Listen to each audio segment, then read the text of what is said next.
Good evening, everybody. Welcome to All People's Church.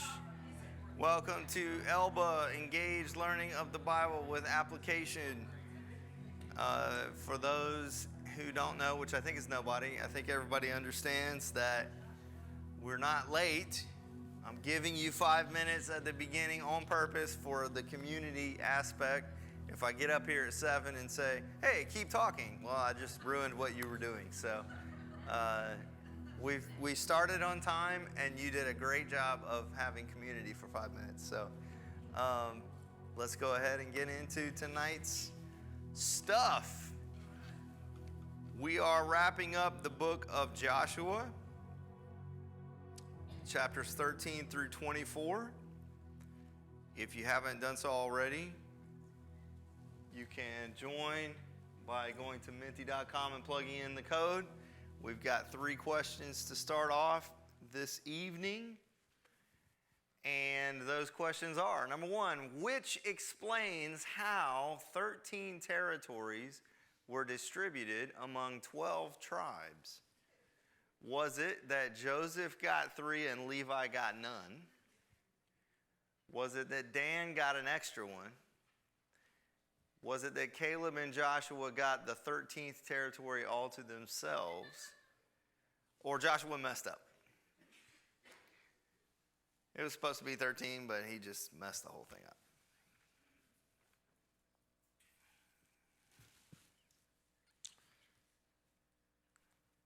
There's a little bit of a thinking portion to this question. You have to go back and pull some of the things from last year. Things like Genesis chapter 48. Okay. All right. Let's see what we got. Mixed bag. Nobody thinks Joshua meant, well, somebody does. But a lot of things here. The plurality is Joseph got 3 and Levi got none. Okay. Next question. The debacle of the eastern tribes' altar, that is to say, chapter 22, was solved by what? What solved that? Was it solved by war? Was it solved by drawing lots? Was it solved by clear communication? Or was it solved by the word of the Lord to Joshua?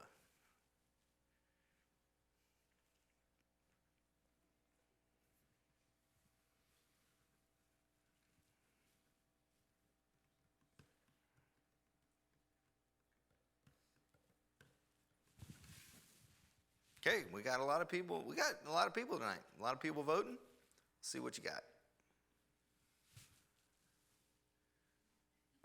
Drawing lots in the word of the Lord to Joshua are tied for the most, and the other 2 are tied for least. All right? And now they're no longer tied. Okay. So mixed bag on that one. All right, so we'll find out.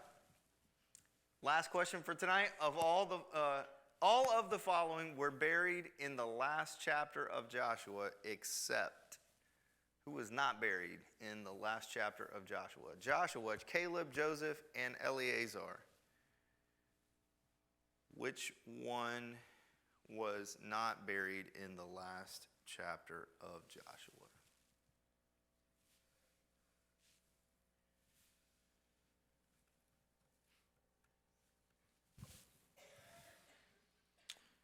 Survey says another mixed bag. All right. Joseph is the winner, okay, but a lot of people voting for a lot of things. So, again, why do we do this questions for investigation? Mainly to give you something to be thinking about as we go through the lesson, if you want to call it that, tonight, so that you can have something to latch onto and remember. All right, here we go. Now, I'm going to do topic and second look a little bit different tonight. Normally we go reach into the New Testament. I'm just going to simply break the content of tonight, chapter 13 to 24. I'm just going to break it into 2 chunks. So I'm going to do half of it, then we'll have the exercise, and then we'll have the back half in the second look segment. So here we go. First topic is distributing the territory. if you did the reading, you saw that many chapters are devoted to, they've gone into the promised land, they've waged war, they've conquered, and we're getting toward the end of Joshua's life. And throughout the time there, as they conquer, they didn't get everybody out of the land, but they got most of them.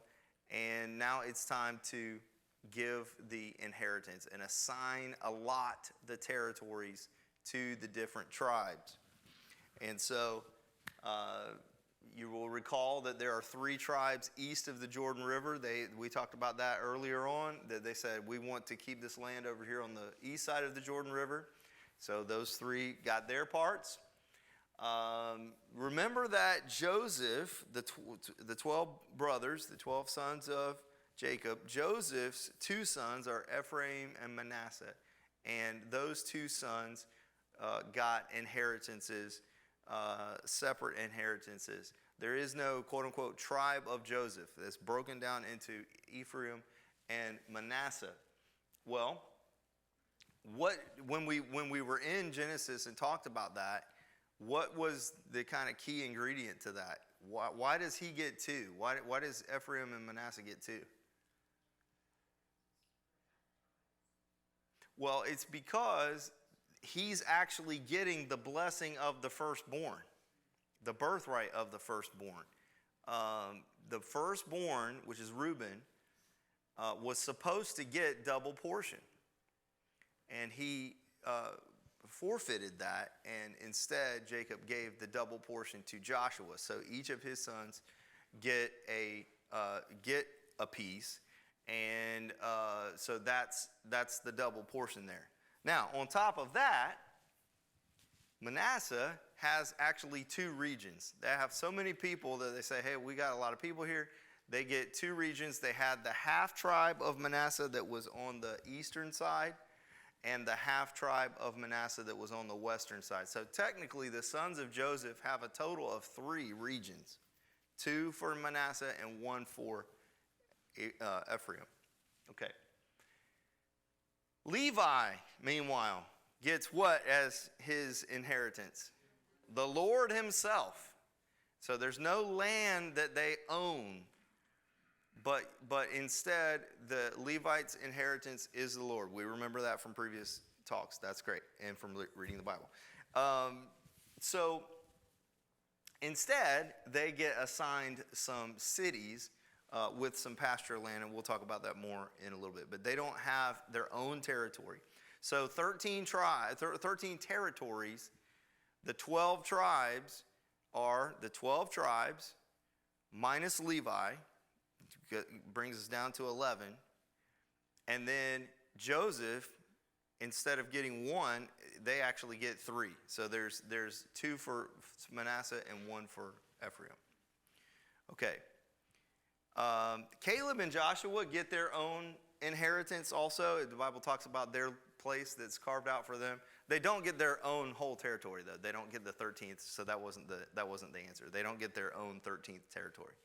All right? But they do get their own plot of land. Okay. The cities of refuge.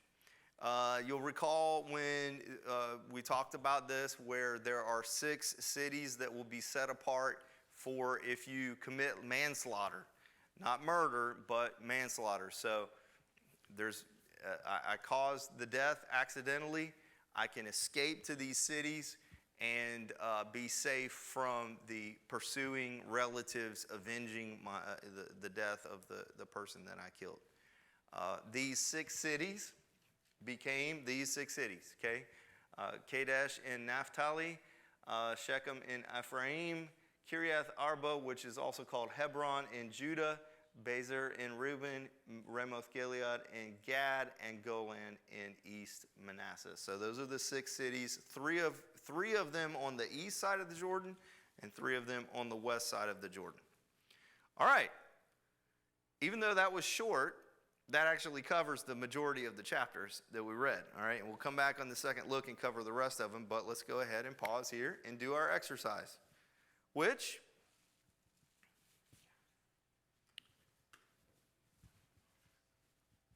I think you'll enjoy. I hope you'll enjoy. More importantly, I hope that you get the gist of the settling of the tribes in their allotted places. We'll go one per two people, please.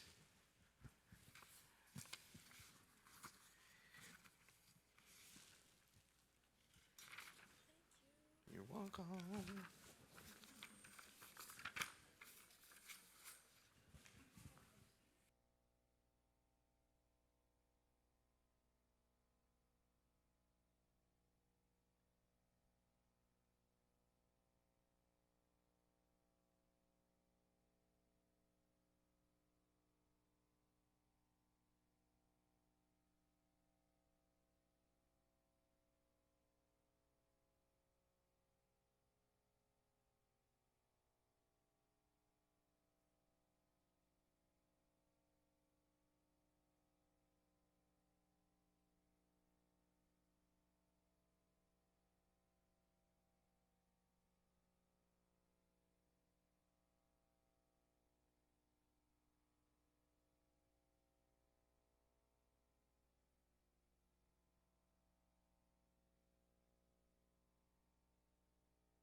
As you can see from the directions, you're going to fill in the names of the territories and also the names of the 6 cities. Now, here are your clues.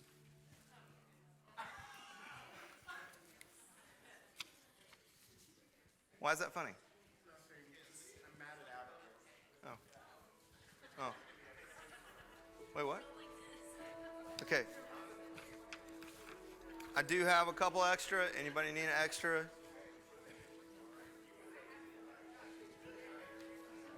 If it's too small for you, you should be able to pull it up on your device and blow it up. I can also read them out loud.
Anybody need the clues to be articulated? Okay. All right. Clue number 1. The cities of refuge are marked with an X. Okay, so you're going to put the name of the city next to the X.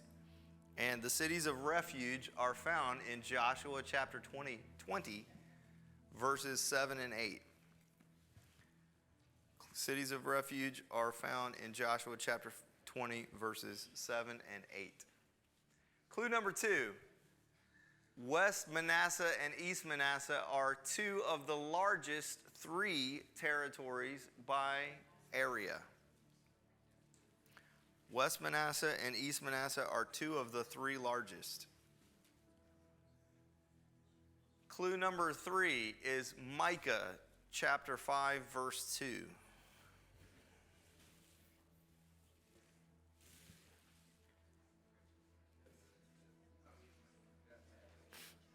Clue number 4, Moses died in the land of the firstborn.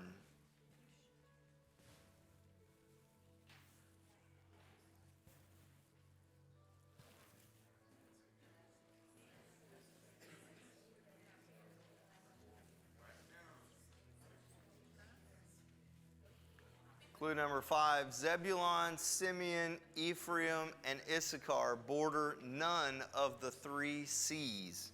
The 3 seas meaning what? Mediterranean, Sea of Galilee, and the Dead Sea. These 4 tribes border none of those seas. Zebulun, Simeon, Ephraim, and Issachar.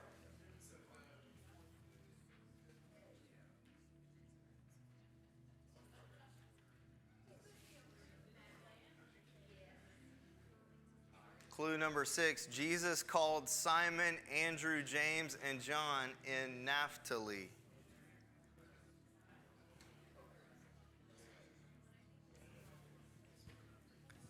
Hey, would y'all?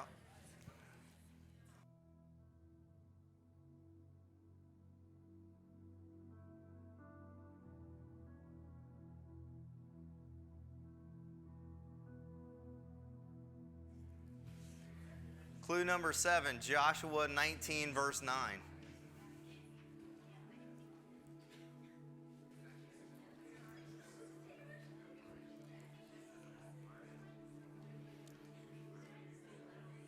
Clue number 8, Dan is west of Ben.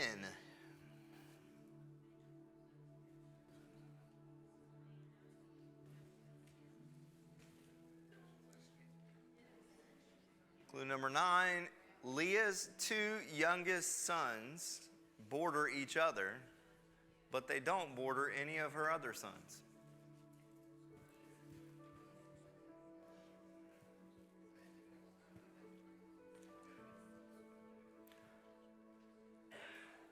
Clue 10, Zilpah's sons do not share a border. Clue 11, Bilhah's sons do not share a border.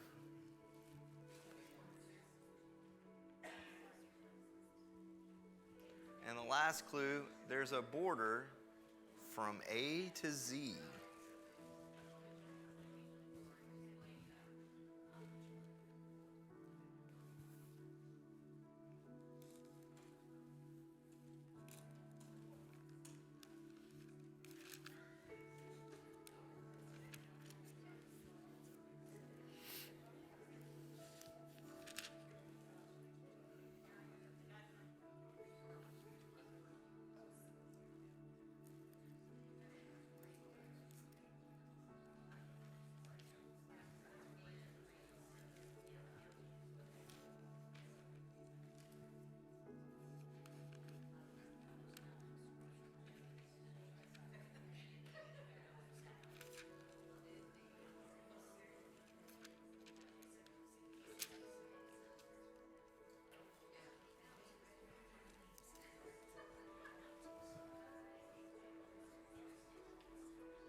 Hey, let me give you an extra clue. I just failed to put this up there.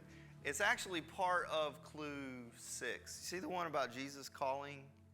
There's a scripture reference that's supposed to go with that. Let me give it to you.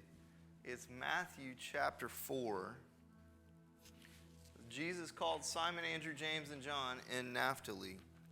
And you need the scripture reference to go with that. It's Matthew chapter 4.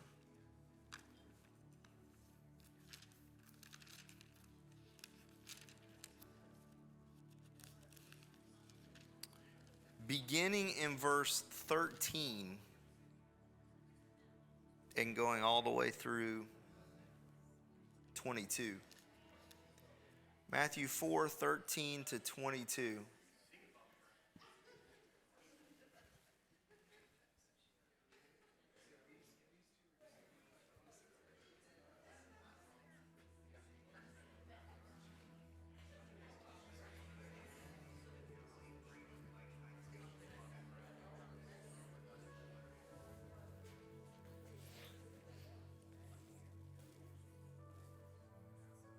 Who's done? Okay. Good.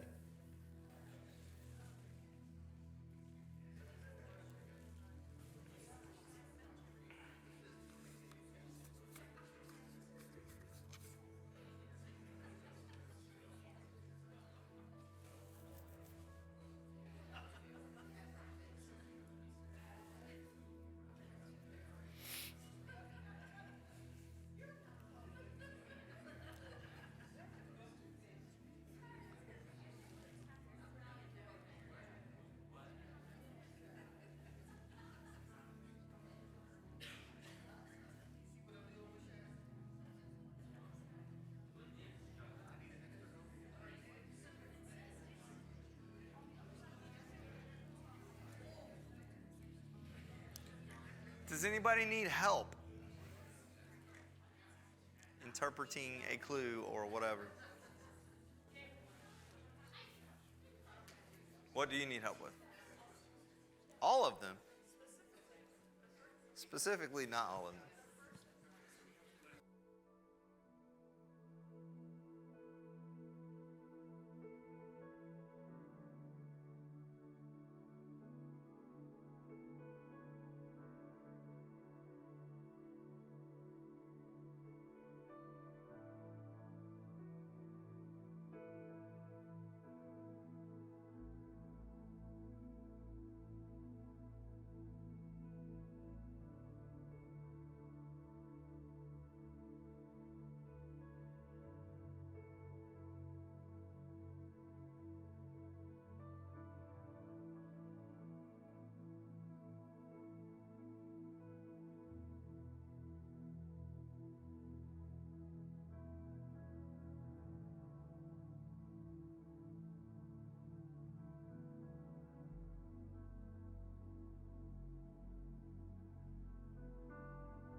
Okay. So let's go. Let's just kind of make sure we got some big picture things, and then you guys can look at the key to make sure you got every little jot and tittle. All right. The cities of refuge. In those verses, you have the cities and what territory they're in. That doesn't really help you if you don't know where the territory is, right? But we'll come back to that. We know that those territories are the ones with the X's, okay? So, West Manasseh and East Manasseh are two of the largest three. The largest three are the bottom one, right? And then the two ones at the top, okay? Well, two of the three. So, okay, there's two of the three. We don't know which two they are. Look at Micah 5:2, which says what? Micah 5:2. Did you look it up? Okay, what does it say? The what? Oh, yeah. That's a Jesus prophecy. Bethlehem in Judah. From you will come this man that we call Jesus now. Okay? Bethlehem is in Judah. So there you go. The bottom one is Judah, which means that the two other big ones are West Manasseh and East Manasseh. I'll let you figure out which one is west and which one's east. All right? Now, next. Moses died in the land of the firstborn. Who's the firstborn? Reuben. Where did Moses die? Mount Nebo. So, Reuben is the one where Mount Nebo is. Okay? Immediately, you can know what the city is. Because what refuge city is in Reuben? Bezer, or however you say it. Okay. Good. Next. Okay, Zebulun, Simeon, Ephraim, and Issachar border none of the three seas. So there's four of them that don't border anything. That you can't do anything with that quite yet, but, or maybe you can. What can you do? The only one that has a city of refuge is which one? That's right. So now we know where Ephraim is. Ephraim is the only other territory on the western side that has a city of refuge. And its city of refuge is called what? Shechem. Okay, so there's your middle X right there. Okay, great. Then Joshua 19:9 says what?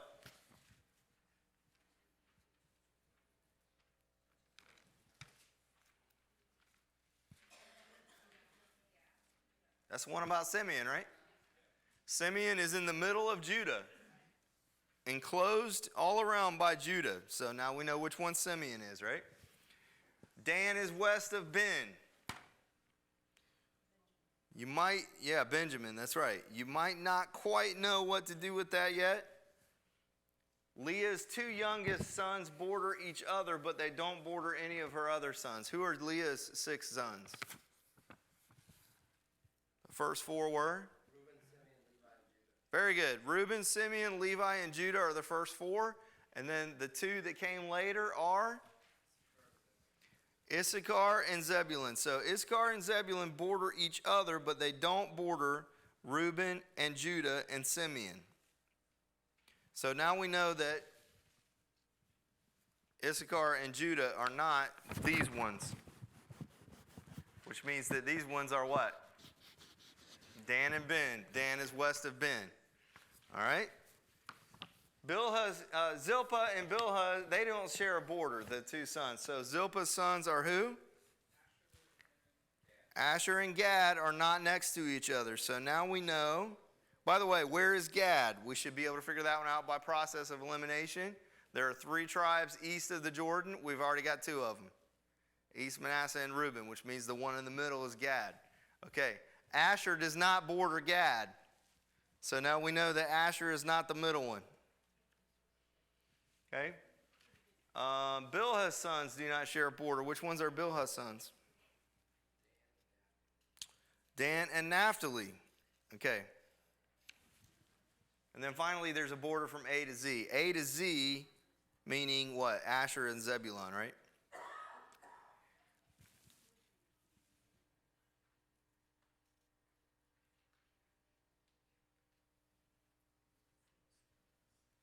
So Asher can't border Gad, Zebulun has to border Issachar, which means Asher has to be on the Mediterranean, then Zebulun, then Issachar, coming from west to east. Okay? If you missed any of that, the key's coming around and you can check the rest of it. All right? Cool. Second look segment. We're just going to take the rest of the passage, all right? Starting in chapter 21, we have the cities of the Levites. So, again, the Levites don't get their own territory, but they get a place to live in the cities with pasture land. And these cities are listed out in chapter 21 and beyond. There's special listings of the sons of Aaron, that is to say the Kohathites, the Gershonites, and the Merarites. Just a lot of lists of things in that chapter. Let's read this one passage here at the end of